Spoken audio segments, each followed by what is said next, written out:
Let's take a quick peek at the monthly for SPX. I just want to show you previously, historically, this is kind of what happens with a new all-time high, right? We kind of poked up here, we tested, we finally got our breakthrough, and we hugged along this trend line for quite a while, heading on up. But eventually we do see where we stop again and we actually pull all the way back down to that previous high and retest that before we got more upside. So it looks similar to over here, kind of sitting in the same situation. Let's see if we can get more direction to the upside first, or will we kind of start pulling back down to this strong level of support? And that sits about that 5270 area.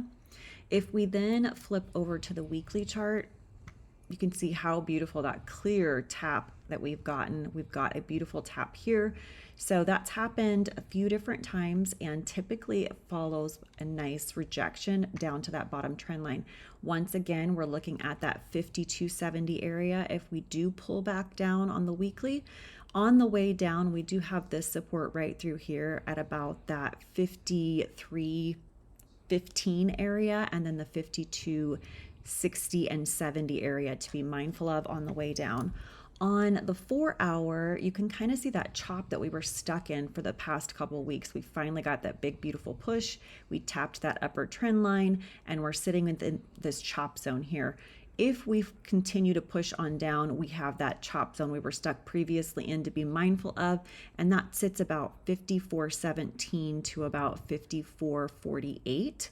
So that range, again, we could see some chop, and then below we've got this double bottom wick down to 5401, somewhere in there. If we are able to clear that 5400, which we know we've been testing in the past few weeks, then we have this gap to fill down to the downside, and the next resistance level down is about that 5370 area again. So just levels to be mindful of. Mark on your chart so you can see where we're going if we do head on down, but we do have this range to break through that we got stuck in for several days previously.